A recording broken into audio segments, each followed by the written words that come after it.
남자들이 볼 때 조국은 재수 없어서.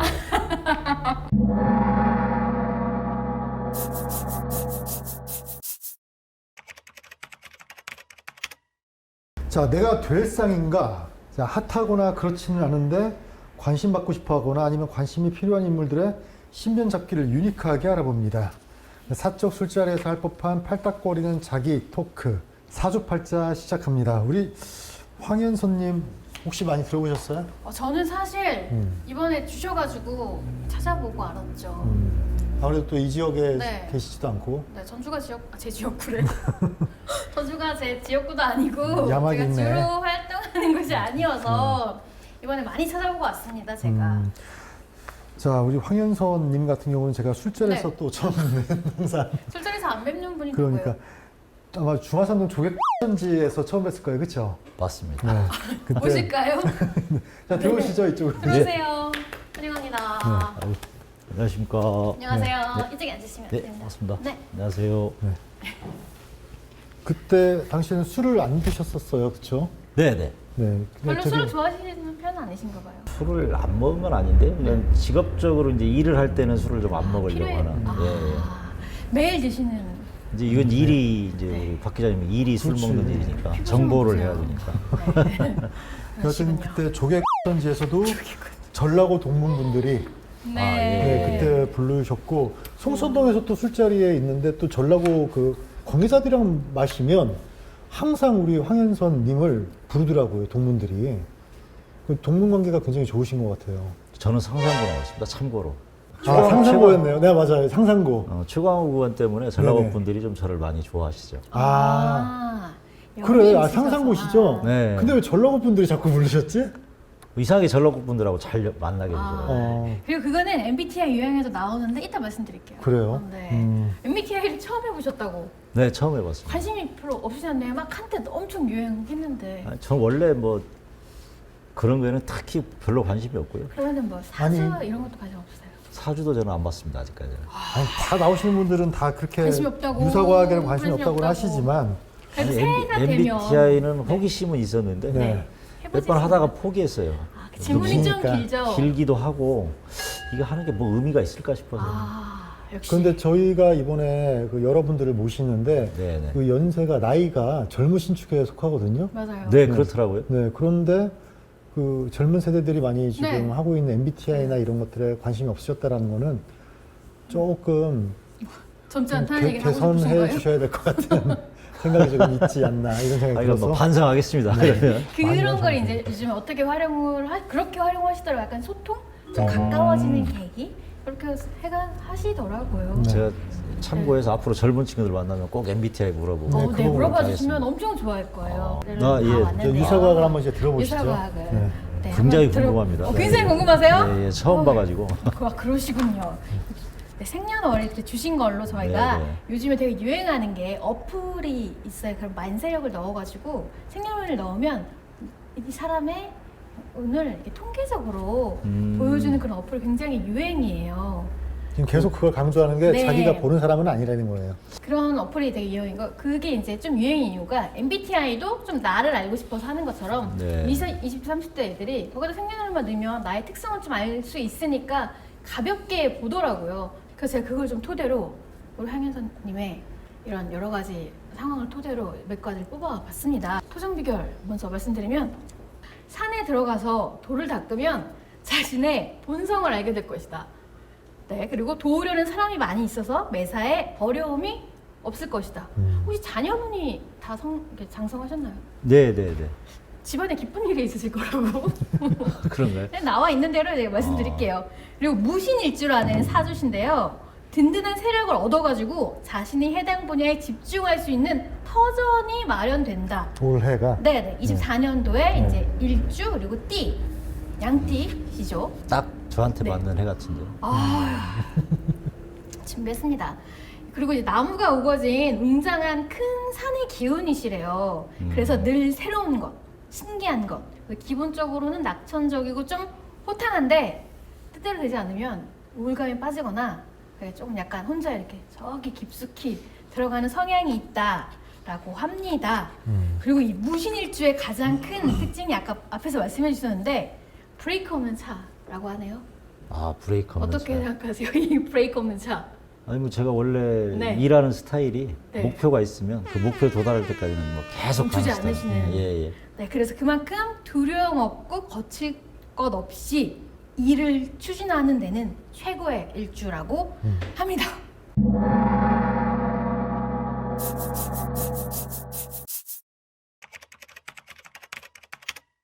올해 딱 제 해 같아서 딱 네. 기분상 터전이 마른다는 말을 보고 그동안 경력을 보니까 아 지금에 이렇게 딱 뭔가를 발판이 되지 않을까 하는 생각에서 이 부분만 제가 발췌를 해봤습니다. 28년을 기다렸습니다. 아 28년을 기다리셨구나. 그럼 네. 지금 정치에 입문하신 게 28년인 거예요? 횟수로는 28년 되는 것 같아요. 제가 95년에 이제 선배 선거를 도우면서 네. 시작했고 이제 직업적 정치로는 96년부터 시작했으니까. 28년 기다리신 거면 제가 그래서 경력을 보니까요. 네. 대학교 때 상과대학 학생회장을 하셨어요. 예. 92년도에. 예. 이때는 어떻게? 아 그때는 제가 하고 싶어서 한 게 아니고요. 뭐 다 후배들이니까. 그래서 이제 선배로서 이제 네. 학생회 선거는 이제 운동권과 뭐 비운동권 네, 네. 아니면 운동권 내끼리 경쟁이 있었는데 또 독특하게 저희 단과대는 현역하고 군대 갔다 온 예비역들하고 좀 갈등이 있었어요. 네.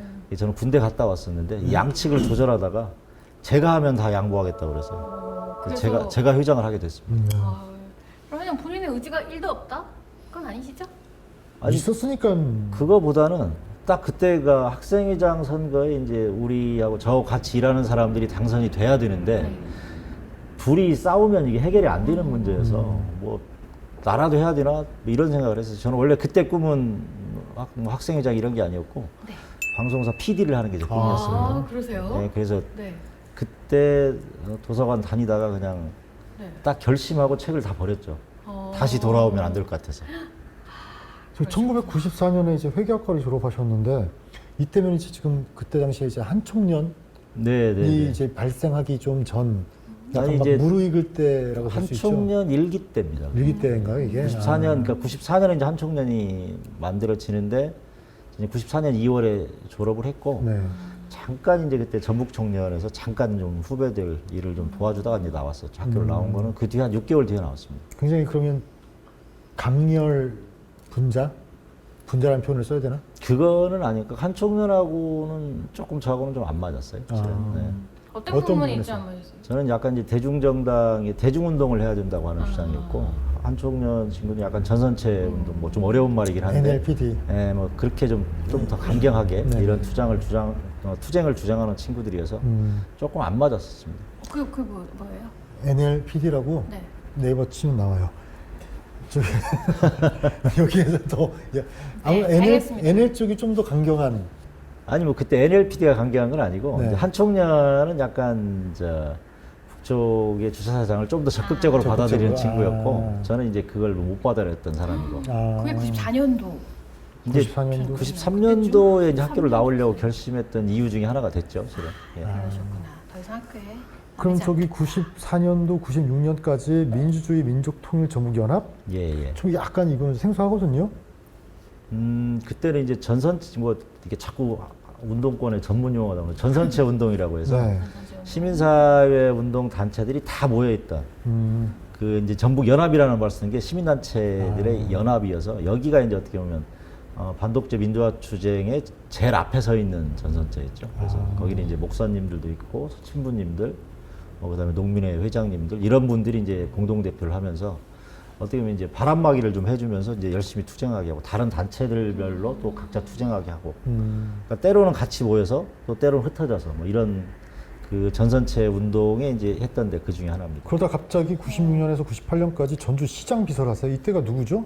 양상열 시장. 양상열 시장. 예. 이창승 시장이 중간에 되고 재보궐 양상열 선거에서 시장. 이제 그랬었죠. 이분하고는 어떻게 연결이 되신 거예요, 양상열 씨? 그 양상열 때 이제 변호사 때 네. 그 학생들 인권 변론을 이렇게 해주셔서 그쪽으로 저희 그때 연결이 이제 김대중 대통령 때 재보궐 선거니까 좀 청렴하고 네.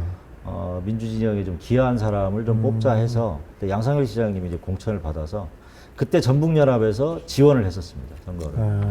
아까 28년을 기다렸다고 하셨잖아요. 네. 이때부터 꿈꾸신 건가요? 아닙니다. 저는 뭐 직업적 정치는 했는데 선출직에 대해서는 크게 그랬던 것 같아요. 욕심이 네. 없었던 사람이에요. 그래서 지금 또 김세웅 군수 비서실장 하신 거예요? 예, 그러면? 예. 아, 그럼 강수영- 무슨 계셨구나. 네, 강정 제 다음. 그 다음? 예, 예. 아. 제가 먼저 했습니다. 형이 나오시고 나왔구나. 궁금한 거 엄청 다 물어보시네요. 그래요. 이제 궁금한 게 떨어졌네. 너무 저는 제일 궁금했던 게 학생회장을 하셨는데 그럼 분명히 이 다음 행보가 뭐 계속 뭔가 선출직에 도전을 하신다든지 뭐 위원장을 하신다든지 이런 거로 갈 거라고 생각했는데 이게 비서하셨고 비서실장 하셨고 보좌관 하셨고 부국장님 하셨고 이런 건 어떻게 보면은 계속 부부부 이게 이렇게 뭔가 좀 솔직히 말해야 되겠죠. 네. 네. 학생회장은 아까 뭐 네 이제 말씀을 들으면 이제 우연히 알게 했고 됐어요. 네. 그때만 해도 저는 민주화 운동에 관심이 많을 때여서 사회 운동을 해야 되겠다고 이제 결심을 하고 사회 단체로 갔던 건데 우연히 이제 뭐 그 양상현 시장님이 되고 저를 콕 찍어서 네. 저를 좀 비서로 보내달라고 해서 비서를 아. 가게 됐던 거고 그때 이제 갈까 말까 고민했을 때 선배들의 조언이 뭐였냐면 이제 지방자치 시대가 본격화되는데 우리도 지방자치에 대해서 알아야 된다. 네가 먼저 좀 가서 배워라. 그렇게 해서 우리가 어떤 방향으로 사회운동을 해야 될지 좀 알려줘라라는 취지로 처음에 할 때는 약간 파견 개념이었어요. 갔다 다시 돌아와라. 파견직 근데 이제 개념이었어요. 그때가 못 돌아온 거죠. 아, 영원히 이쪽에 몸을 담게. 그럼 네, 학생 네. 운동을 했던 분들이 그 사회 운동으로 이제 바뀌어가는 시기. 그렇구나. 그리고 이제 네. 기초자치단체가 다시 부활을 하고 그러면서 이 지역 사회에서 어떤 그런 연대가 필요할 때 어떤 네, 역할을 맡아라라고 했던 거였는데 그러니까 새로운 일을 좀 해보라고 해서 먼저 가서 개척해봐라라는 취지로 했고 근데 결국엔 그 어공 뭐 이제 그렇죠. 어공만 계속. 어공의- 요즘 표현으로 하면 네. 요즘 어공의 꿀맛을 보시고 도저히 못 데려가야겠다 이런 느낌을 가지신 거예요 그러면? 어공의 꿀맛이라기보다는 이제 참모 이제 저는 이제 참모만 네. 계속 했었는데 뭘 만드는 게 좋았어요. 실은. 근데 이제 제가 선출직을 하기에는 선출직 안 했던 가장 큰 이유 중에 하나가요. 술 먹기 싫어서 했습니다. 옛날에는 과거에는 이제 막걸리 정치를 네. 했었죠. 근데 낭만이 있었죠. 저는 도저히 그 술 먹고는 나는 살 수가 없겠다 이런 생각을 해서 선출직하고는 안 맞고 네. 다만 어떤 일을 만드는데 제가 꼭 하는 것보다 다른 사람이 그 일을 하게 잘 만들어줘서 성과는 그분이 가지더라도 제가 하고 싶은 일을 만들어내면 되는 거니까 이런 생각을 했었습니다. 자 그럼 MBTI하고 어쩜 좀 어쩜 이렇게. 예. 네, MBTI 이번에 검사 처음 하셨다고 네, 하셨잖아요. 네, 네. ISFJ가 나오셨어요. 예, 예. ISFJ인데 임금 뒤편의 권력형이라고 합니다. 이 ISFJ를. 임금 뒤편의 권력형. 아. 네, 그래서 임금을 만드는 거에 최적화된 네, 유형이라고 합니다. 그거에 또 재미를 느끼는 거죠. 그래서 성실하고 온화하며 협조적이다 이런 특징이 있어요. 그리고 더 큰 특징은 자신이 옳다고 생각하는 일에는 어려움도 참고 견디시는 면이 있어요. 아까 저도 실은 뭐 처음 그러세요? 해보고 깜짝 놀랐는데 네, 제가 원래 손해 보더라도 네, 할 말은 꼭 하고 해야 될 일은 꼭 한답니다. 네, 같아요. 일상생활에서는 굉장히 좋지 않은 성격이라고. 근데 제가 이 일이 아니면요 네. 실제 격렬하게 아무것도 안 합니다. 아, 그렇죠. ISF 유형의 바로 큰 특징 중에 하나가 네. 바로 그겁니다. 그냥 저는 집 밖에 나오는 걸 별로 안 좋아하고 일할 때만 집 밖에 나가요. 아이라 그런 거구나. 아 그거랑은 또 상관이 없습니다. I와 E는 에너지를 어디서 받냐의 차이라서 그리고 또 자신처럼 성실하고 친절한 동료와 같이 일하는 거를 되게 선호하십니다. 나 이거 맞는 것 같아요. 네. 그리고 스트레스 원인을 저희가 좀 ISFJ 스트레스 받을 때 예. 독선적인 생각을 강압적으로 요구하는 사람으로부터 스트레스를 받아요. 오, 그리고 맞습니다. 그것만큼 오만하고 배려가 없는 사람이 자신의 생각과 감정을 비난하고 부정하는 것 먹고 견딜 수가 없거든요. 그러면 그게 지금 네. 현 정치 시국과 어떻게 보면 연결이 될 수 있겠네요. 저는 이제 정치 시국도 있고 그러니까 제가 정치를 시작하고 전주에 와서 가장 스트레스 받는 거는 네. 기득권의 벽이 너무 공고하다는 거예요. 아, 그러니까 기득권이라고 하는 건 이 세상이 안 바뀌면 좋은 사람들이잖아요. 그렇죠. 이대로 쭉 갔으면 좋겠는 사람들. 저는 이제 바꿔야 된다고 생각하는데 그 벽들이 공고하고 그 생각을 자꾸 저한테 이게 맞는 거라고 할 때 강압적으로 막. 이게 이제 현실적인 문제죠. 실은 제가 그걸 돌파해야 되는데 또 하나 보면 선출직에 도전하는 사람은 그분들도 한 표니까 그렇죠. 그분들의 생각을 어떻게 포용할 거냐. 이제 이것도 약간 저한테는 숙제 같은. 최근에 뭐 여기하고는 관련 없는 네, 이야기인데 우리 방송하고는 상관이 없는 이야기인데 네, 네. 자꾸 이제 뭐 선거 총선 이야기가 나오면 네. 요즘은 이제 뭐 다선 의원이 필요한 시기다라고 전라도 네, 안에서는 네, 이런저런 얘기들이 나오거든요. 힘 있는 정치가 필요하다. 네, 네. 이런 것도 좀 기득권이라고 보는 경향이 있으신 건가요? 뭐 이제 그거보다는 그러니까 힘 있는 정치를 어떻게 볼 거냐의 문제 같아요. 과거의 힘이 현재의 힘인가 이런 생각이 있는 거고 저는 세상을 바꾸려고 할 때는 우리가 과거와 결별할 수 있는 용기가 있어야 된다고 주장하는데 익숙한 게 늘 좋은 게 아닙니다. 익숙한 건 현재가 그냥 좋은 사람들이고 힘 있는 국회의원이 과연 중앙정치 무대에서 힘이 있겠느냐. 네. 이름이 알려졌다고 해서 힘이 아니고 실은 어떤 정치를 향해서 나아가는 방향에 맞게 갈 때 그 힘이 생긴다고 생각합니다. 예를 들면 중앙당에서 보면 우리가 유명한 중진 의원 이야기해 보시라고 누가 있으세요? 네. 제가 질문 한번 해드리면 중진 의원 유명한 사람. 우리 전라북도에? 전라북도 아니더라도 글쎄요, 저희는 질문을 준비했지 답변을 준비하지 않아요. 아니요, 그거는 저는 잘 모르겠어요. 그러니까 그게 네. 저는 가장 큰 문제라고 실은 생각하죠. 가장 큰 문제라고 생각합니다. 정치라고 하는 건 한때 옛날 추가훈 의원이 있을 때는 추가훈 의원이 영향력이 있는 사람이지 뭐 이랬거든요. 지금 뭐 예를 들면 이재명 대표가 제일 영향력이 있지 않습니까? 그게 초선입니다. 네. 윤석열 대통령 정치 경험 없어요. 네. 그러니까 이미 정치라고 하는 영역이 새로운 영역으로 완전히 들어섰는데 우리가 과거의 허명에 자꾸 우리가 눈 돌리고 있다. 근데 그것도 실은 전라북도 현실 정치에 대한 비판에서 시작된다고 생각하죠. 저렇게 해줬는데 이만큼 못하니 옛날에 한 사람이 좀 잘할 수 있지 않을까라는 생각을 하는데 이미 보시면 뭐 저쪽에 있는 이준석이랄지 여러 사람들 보면 다 초선들이고 젊은 사람들이고 네. 이미 시대는 새로운 시대를 향해 가는데 우리가 과거의 영매에서는 안 된다 이런 생각합니다. 뭐 늘상 우리가 이야기하는 뭐 프레임에 젖어 있다, 또 프레임을 그렇게 만들어 간다. 뭐 기득권을 그런 가진 게- 사람들이 그렇죠. 예, 네. 그렇게 보는 경향이 좀 있습니다. 그리고 일반 시민들도 그 프레임에 갇혀 있다, 세뇌돼 있다. 그런 정도는 아니고요. 네. 제가 많이 안 알려져서 그렇다고 생각합니다. 쭉 가시죠 이제. 네, 그리고 유사과학. 네, 성격 심리 검사. 네네. 네. 그리고 질서 없는 환경과 약속을 지키지 않는 상황도 스트레스를 굉장히 받게 합니다. 5시 10분에 만나자고 했으면 5시 10분에 만나야지. 갑자기 4시 반에 오라고 하면 아니 뭐 그 정도까지는 아니고요. 그럼 그러니까 어떤 상황이 스트레스 받으세요? 뭐 그런 건 아닌데 예를 들면 이제 5시 10분에 만나기로 했는데 5시 10분이 돼도 아무 연락이 없을 때 그렇지 그런 거죠. 이런 건 좀 극도로 싫으신가요, 그게? 뭐 그 정도는 아닌데 기분 안 좋죠. 근데 예를 들면 사전에 뭐 이런 일이 있어 좀 늦겠다 양해를 구하면 그런 측면에서는 조금 괜찮으시지만? 포용력이 좀 있습니다. 근데 이 그런 거 없이 갑자기 이러면 그 이제 예의가 없는 거니까 저에 대한 예의가 없는 거니까. 네. 예의와 배려가 중요한 유형입니다.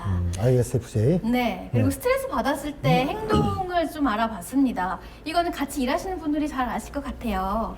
네, 웃고 계시죠? 근데 스트레스 받았을 때는 사실 크게 드러내지 않으세요. 그 대신에 좀 약간 질서를 정돈하면서 좀 삶을 유지하려고 평정심을 좀 찾으시려고 하시지만 극도로 이렇게 올랐을 때는 누군가에게 털어놓으셔도 그 사람이 너무 가볍게 넘기면 다시는 누구에게도 의존하지 않고 나 스스로 그냥 해봐야겠다 이런 스트레스 행동을 보인다고 뭐 하는데 어떠세요? 저는 원래 스트레스를 받으면요. 실은 세상 일이라는 게 제 뜻대로만 되면 어떻게 세상이 다 뭐 제가 조물주도 아니고 근데 다만 그런 상황들에 대해서 이해할 수 있는 거는 좀 이해해 보려고도 노력하는데 영 안 되면 자고 그냥 기다리는 게 낫더라고요. 최근에 어떤 스트레스가 있었어요? 최근에 스트레스는 저는 최근에는 그닥 스트레스는 없는 것 같아요. 실은. 그러세요? 스트레스를 드리는 건가? 왜냐면 대응 방법을 알려드리려고 하는데 좀 알려주십시오. 스트레스가 없다고 하시면은 근데 대응 방법이 뭡니까? 스스로를 믿는 것이 중요하다. 예. 그리고 내가 사랑받는 것을 실감하는 것이 되게 중요하다고 해요. 어떻게 보면 제가 잘 뭐 스트레스를 극복하는 방법이긴 할 수도 있는데 제가 평상시에 일할 때 늘 생각하는 게 나도 틀릴 수 있다거든요. 그러니까 제가 이제 주로 이제 기획하고 전략 쪽에 있다 보니까 늘 계획을 세우는데 네. 제가 후배들하고 일할 때도 늘 하는 얘기가 내가 틀릴 수 있다는 생각을 해야 다른 사람의 의견을 잘 받아들인다. 그렇게 해서 그러니까 제가 세운 계획에 대해서 제가 틀렸다고 생각하지는 않는데 네. 그 계획의 목표나 이건 다 제가 생각하는 방향대로 가지만 일이 잘못됐을 때 왜 잘못됐는지에 대해서 다른 사람 의견을 들어보려고 합니다. 일기 쓰세요? 일기는 않습니다. 메모 자주 하세요? 메모는 뭐 옛날에는 좀 했는데 실은 청와대에 들어가면서부터 제가 이제 청와대 민정수석실 있다 보니까 네네. 메모를 안 넣은 게 아니 그때 이제 박근혜 국정농단 네. 사건 때 안종범 그 기획실장인가 경제수석인가에 이 수첩이 네. 난리가 네. 났었잖아요. 그래서 그때부터 남기는 거를 남기면 안 돼요. 기록을 좀 잘 안 남기려고 아. 하고 실제 청와대 밖으로 문서를 가지고 나갈 수가 없었어요. 저희 때는. 그래서 여기까지 해서 제가 한번 음. 이렇게 해봤는데요. MBTI는 한번 다시 해보셔도 좋을 것 같다는 네. 생각. 제가 그걸 실은 잘 몇 번 활용하시면 좋을 것 해봤는데요. 같은데. 계속 그거 나오시나요? 이것만 나오더라고요. 아, 그러시구나. 그런데 MBTI가 저는 조금 네. 할 때 좀 이상했던 게 제 네. 성향을 제가 모르잖아요, 실은. 맞아요. 그래서 이게 조금 생각을 내가 자꾸 좋아하는 걸로 찍게 되는 면도 있거든요. 제가 이거 알면서 힘들었던 거는 네. 저는 이 성향이라고 생각하는데 아. 실제 다른 직접적으로. 사람이 이 성향으로 나를 보고 있을까? 아. 그러니까 MBTI를 정확히 하려고 하면 오히려 주변에서 제가 어떻게 하는지를 좀 이야기해 주는 게 그러면은 같이 오신 우리 어떠세요? ISFJ 맞으신 것 같으세요? 맞으시답니다. 네, 네, 뭐 저도 맞는 것 아, 같거든요. 그래요? 다행입니다. 네, 솔직하게 왜냐면 하셨네요. 이렇게 만들어지시는 걸 굉장히 잘 하실 것 같아요. 뭐든지 이렇게 만들어서 실체화, 이렇게 뭔가 공상 말고 근데 눈에 이미지가 보이는 걸로. 제가 볼 때도 ISFJ가 이 말씀 들어보니까 그런 네. 것 같아요. 네. 네. 자, 그럼 이번 시간에는 이제 그 여러 가지의 워딩들 관련해서 이제 이야기를 하려고 하는데요. 지난 1일 날 SNS를 통해서 현 정권이 깡패 정권이라고 이야기를 했거든요. 네. 왜 깡패 정권? 여기 깡패 잡는 검찰 정권인데. 깡패와 검찰이 유사한 게 네. 깡패는 절대로 깡패라고 하지 않고요. 검찰이 깡패라고 한 적은 없습니다. 다만 이 질서나 보스 중심에 충성하는 이 문화가 좀 비슷한 거고 두 번째로는 깡패라고 하는 거는 본인이 목적 달성을 위해서 무력을 사용하잖아요. 지금 검찰이 우리 정권이 하는 게 계속 무력 대신에 수사권과 기소권을 사용하는 거예요. 영장 청구권 이 네. 세 개를 활용해서 정적들을 제거하려고 하고 어떻게 보면 정치 탄압을 하고 이런 측면에서 보면 해야 될 건 안 하고 이 깡패들이 하는 게 자기 식구들은 철저하게 보호하잖아요. 지금 검찰이 하는 게 딱 그렇다고 생각합니다. 김건희를 보호하고 그쪽에 있는 사람들을 보호하려고 하는 게 너무 뚜렷하게 보여지는 모든 국민들이 다 알 것 같은데. 또 SNS 보니까 나의 아저씨? 네네네. 네, 그 책을 보고 한참 우셨다고. 아 드라마인데요. 드라마를 보시고. 네. 그냥 갱년기라고 우겼는데 아닙니다, 아닙니다. 저 그 드라마를 실은 제가 청와대 나와서 쉬는 친구들한테 네, 네. 다 추천하셨죠? 다 보라고 보냈어요. 이거 정말로 봐요, 이거 봐요. 내가 봤던 드라마 중에 가장 좋은 드라마. 가장 인류애를 나타내는 드라마. 그리고 어떻게 보면 네. 제가 세상 살면서 한 사람을 그렇게 보호해 줄 수 있다고 하면 내 인생이 좀 괜찮은 인생이었겠다 네. 이런 생각을 했어요. 그때 외롭지 않은 인생. 그때 이성균 씨 그 네. 역할을 보면서 정말 참 좋은 사람이구나. 그렇죠. 네, 이런 제가 생각을 그걸 띄엄띄엄 봐가지고 그럼 이성균 씨가 아유미 씨를 아유미가 아니라 유미는 저고요. 아이유 씨를 아이유. 예. 보호하는 거였었죠. 그러니까 아이유라는 이제 친구가 어떻게 보면 세상의 편견으로부터 맞아요. 계속 핍박받고 이런 친구인데 어떻게 보면 사회적으로 뭘 특별히 막 이렇게 도와주는 건 아닌데 뒤에서 은근히 챙겨주면서 좋은 방향으로 갈 수 있도록 때로는 그 회사라는 조직에 저항하면서도 뭐 이런 거 보면서 나도 저런 사람이었을까라는 생각을 좀 반성도 했었던 누군가에게 네, 그러기도 하고 내가 세상을 바꾸려고 하는데 그렇게 치열하게 좀 뭔가 했었나 이런 좀 생각을 했던. 그래서 제가 추천했던 사람들이 다 눈물 펑펑 흘리고 티슈 이렇게 놓고 봤다고 하고 다들 고맙다고 했어요. 지금 이제 전라북도에 내려오셔가지고 정치를 시작하시는데 어떻게 보면은 조민 또 그리고 조국 네, 전 네. 장관과의 어떤 관계에 너무 올인하고 이걸 자신의 어떤 시그니처로 활용하고 있지 않냐라는 비판적인 시각들도 있거든요. 근데 이 이제 부분은 어떻게 보시는 거예요? 그 부분에 대해서는 뭐 일부 인정하지 않을 수 없다라고 생각하는데 뭐 근데 실은 막 조민 조국을 많이 했다고 하는데 제가 조민은 한 번 왔고 네. 한옥마을 같이 가시고. 조국이라는 조국 민정수석은 딱 두 번 두 번. 왔거든요. 그 사이에 냈던 무수한 메시지가 있습니다. 네. 거의 하루에 한 번씩 내는데 그건 관심들이 없으세요, 실은. 근데 이제 어떻게 보면 저를 이제 비판하시는 분도 있고 걱정하시는 분도 네. 있는데 저는 정치라고 하는 것도 결국은 신의와 의리라고 생각합니다.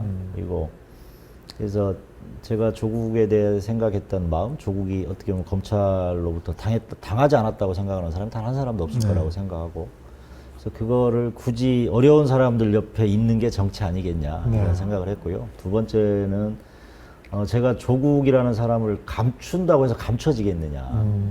오히려 조국이 검찰의 최대 피해자고 실은 최초의 피해자는 어떻게 보면 국민들이 인식하는 처음의 피해자였고 전쟁은 거기서부터 시작이죠. 그렇죠. 맞아요. 저는 이제 그래서 뭐 제 책에는 검찰의 이제 난이라고 표현했었는데 쿠데타라고 표현했었는데 그런 것 같이 그 부분에서 굳이 감출 이유가 없다. 그러니까 죄의 유불리에 따라서 자꾸 사람을 숨기고 하는 게 결국은 정치인들이 저 말한 것도 안 지킨다 이런 건데 저는 오히려 그걸 뭐 굳이 감추고 싶지 않고 또 한편으로 보면 뭐 조국이라는 사람에 기대서 제가 인지도가 올라가는 측면도 있고요.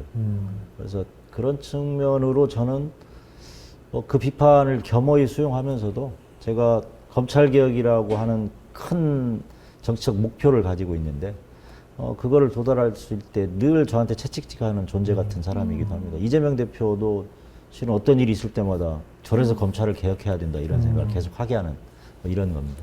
다음 질문은 가장 후회하는 일이 있으시다면 어떤 거 있습니까? 이게 이제 한 두 가지 정도 될 것 같아요. 하나는 19년이죠. 19년 5월에 조국 법무부 장관, 그러니까 그때 이제 민정수석에게 법무부 장관을 하지 말고 서초를 출마하라고 제가 좀 권했었는데 네. 상의할 때 저한테 의견을 물었을 때 그때 좀 더 세게 얘기해서 그냥 오히려 그러면 그렇게 지금 네. 같은 결과가 그렇죠. 뭐 그게 이제 하나 후회되는 일이고 두 번째는 중간에 청와대를 들어오라고 다시 들어오라고 했는데 네. 그때는 이제 조국 사태가 터진 이후였고 여러 가지 이유로 뭐 제가 또 가면 다시 조국 문제가 청와대로 들어갈 것 같다는 부담이 있어서 근데 청와대 들어가는 걸 좀 고사했다.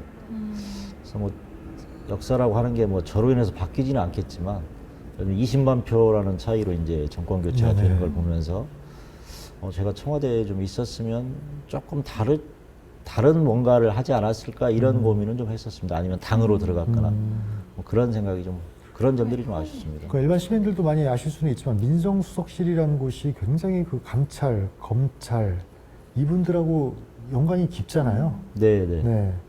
그거를 옆에서 지금까지 보아 오셨던 입장에서는 지금 상황이 더욱더 가까이 오시겠어요? 민정수석실이 보면 저희들은 이제 농담으로 기업자 기관이라고 하는데 감사원, 국정원, 검찰, 경찰, 국세청, 기억만 들어가야 네, 사실 금융감독원이 이제 민정수석실에서 굉장히 센 기관들은 다 관리를 했었죠. 네. 근데 저희가 이제 늘 고민했던 건 우리한테 주어진 권력이라는 건 국민한테 위임받은 권력이다. 그래서 국민이 준 권력 범위 내, 위임 범위 내에서 이 권력이라는 게 쓰여져야 된다. 이런 생각이 특히 대통령이 강하셨고, 조국 민정수석도 박근혜 정권의 국정농단을 위해서 출발한 정권이니 우리가 그런 우를 다시 범해서는 안 된다.